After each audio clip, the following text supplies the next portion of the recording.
Hello students, today's session we discuss History Chapter 1, The Rise of Nationalism in Europe.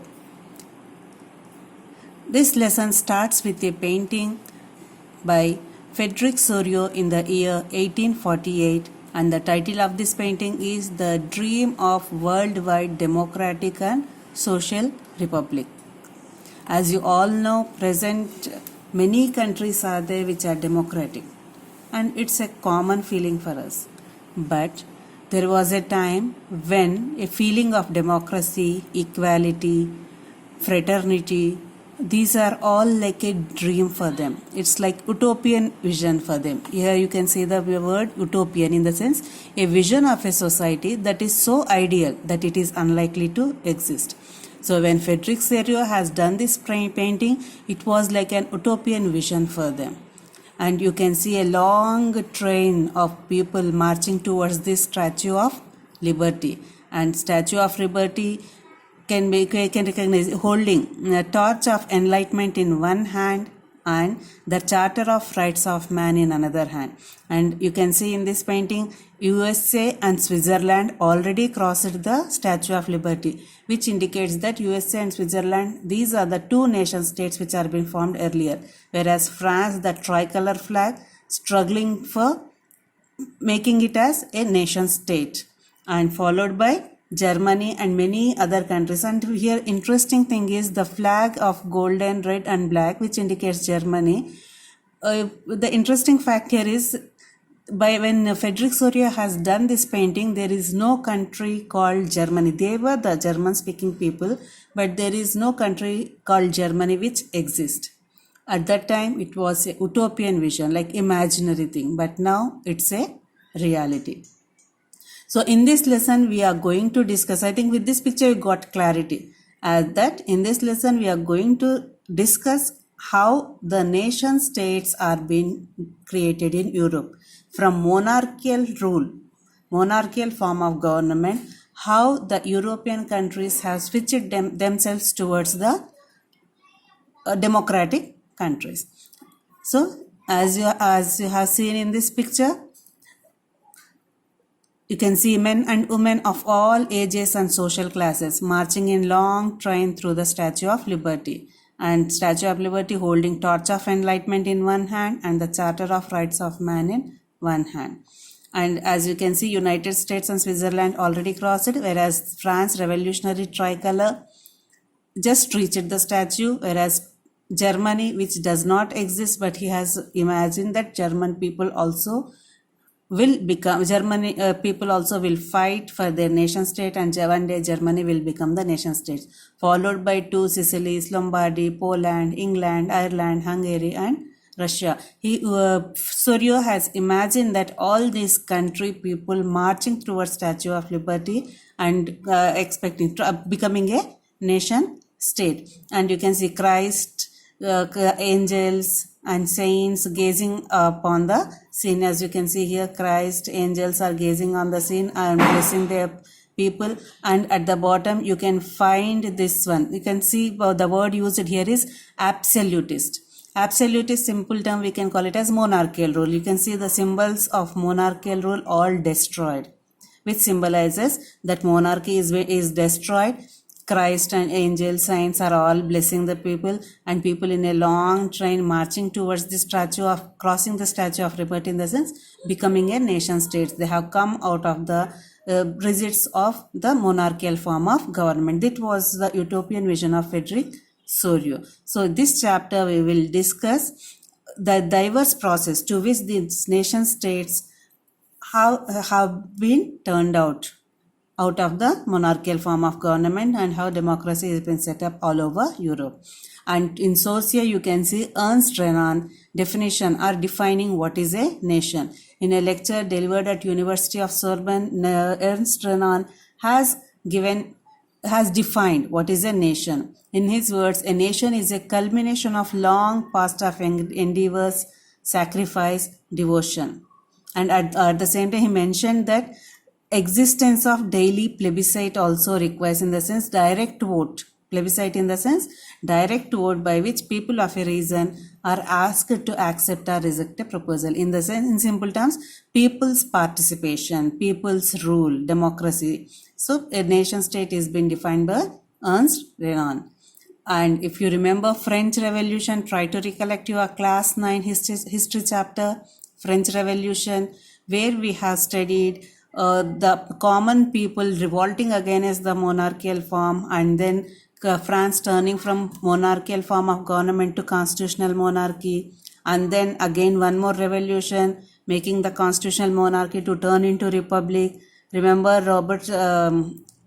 Robespierre's reign of terror, and then change of from republic to directory, and then directory to Napoleon taking up overall charge of France and turning it into a dictatorship form of government. So it's here first continuation of that lesson, and in this page we are trying to recollect how the French revolutionaries in 1789 are able to create a feeling of collective identity among the people.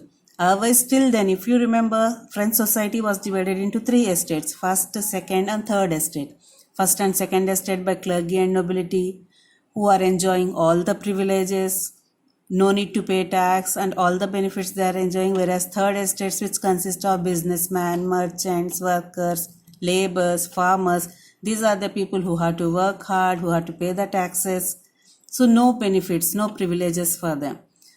And there was a distinction between, clear-cut distinction of rich and the poor sections of the society. So how these French revolutionaries have created a feeling among the people, common identity, we call it as creating a sense of collective identity among French people. In order to create the feeling that we are all one, we all belong to France, we are all equal, there is no division in the society. In order to create such feeling, they have used different techniques, and it is one of the important question also. So first technique is they have given the word, the ideas of la parte. La parte in the sense fatherland. Les citoyens, citizen, is being emphasized. In the sense, this land is our fatherland. We all belong together. We all are one. That feeling is being created among the people, and a new word, citizen, is being used by them, so that a collective identity can be created among the people. So first point, the ideas of la parte and les citoyens. And second one, a new French flag is being designed by them, the tricolor flag, which has replaced the royal standard flag. And third point, that a States General was elected by the body of active citizens, and they have named it as National Assembly. In the sense, people have started taking part in the assembly, in the formation of laws. In the sense, democratic, sort of people's participation in the government, democratic rule. Then new hymns were composed, oaths taken, martyrs commemorated. New hymns were composed in the sense, like daily in the assembly, during morning assembly time, we'll sing Vande Mataram song. Hymn, it's like a hymn to create a feeling of collective identity among ourselves, that we are all Indians. Oaths are taken, like we take India is our country, oath daily we take. This one to create a feeling of collective identity, that we are all Indians. This, in the same way, even French revolutionaries, in order to create a feeling, collective identity, they have composed hymns. They have oaths were taken, martyrs. Here, martyrs in the sense, the people who sacrifice their life for the sake of their country. So here, the people who sacrificed their life to make a nation states, those people were being commemorated, remembered. Those people are being remembered. Like we celebrate national day, like Gandhi Jayanti, Jawaharlal Nehru birthday, and many national leaders were are remembered during Republic Day and Independence Day. So martyrs were commemorated. In order to create a feeling of collective identity, this is one of the technique used by them. Hymns composed, oaths taken, martyrs commemorated. The same time, in the administrative setup also, they brought centralized administrative system. Internal customs dues were abolished. Hence, it's common for all. There are no separate rules for estate, first estate, second estate or third estate. For everyone it's common. Uniform system of weights and measures were adopted, and French has become the common language of the nation. They insisted that all the people should speak French so that there is a common identity, common language among all of them. So these are all the points which are being done by the French revolutionaries to create a sense of collective identity among the French people. One of the important question, as I have told you. Then this map we will discuss in the next session. Then you can see Napoleonic Code. So after the French, if you remember, if you can recollect class 9th, from after setting up of republic, reign of terror, lot of havoc in France, then finally Napoleon has taken up the charge, and again though he has monarchy has returned to France with Napoleon, but he brought many revolutionary changes in the administrative system, and that those changes are referred to as Napoleonic Code or Civil Code of 1804. It is Civil Code of 1804. In the year 1804, Napoleon has brought the changes. So it is referred to as Civil Code of 1804. So those changes are, like first one, did away with all the privileges based on birth.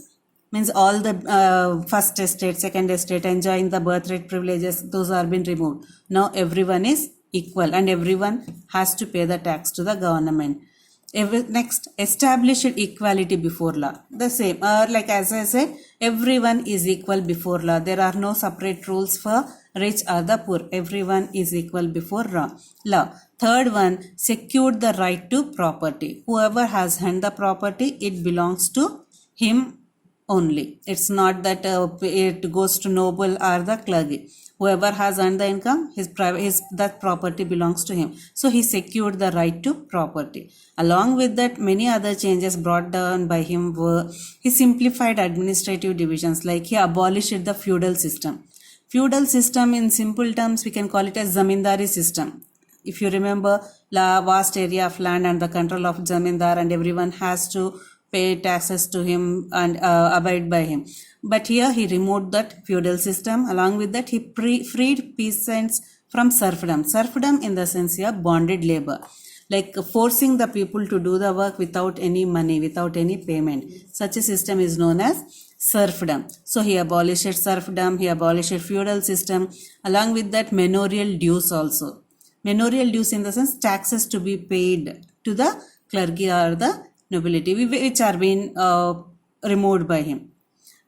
In the towns too, here in the village to the rural area level, he satisfied the workers, peasants, they are all happy with him. When it comes to towns, even here also merchants and businessmen were very much happy with the changes brought down by the civil code. And the changes brought down by him in towns were guild restrictions. Here guild in restrictions in the sense trade unions.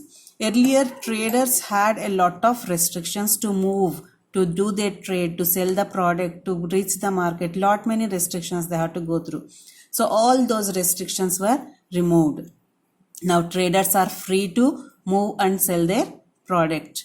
Then transport and communication improved. Again in turn, it develops the trade. Peasants, artisans, workers, new businessmen, almost everyone, they have enjoyed the freedom under Napoleonic rule and they were all very happy. At the same time, even for businessmen also, he has brought uniform laws, he standardized weights and measures, common national currency was brought down, which has made all the sections of the society almost enjoy a newfound freedom, and they were all comfortable and happy under the rule of Napoleon.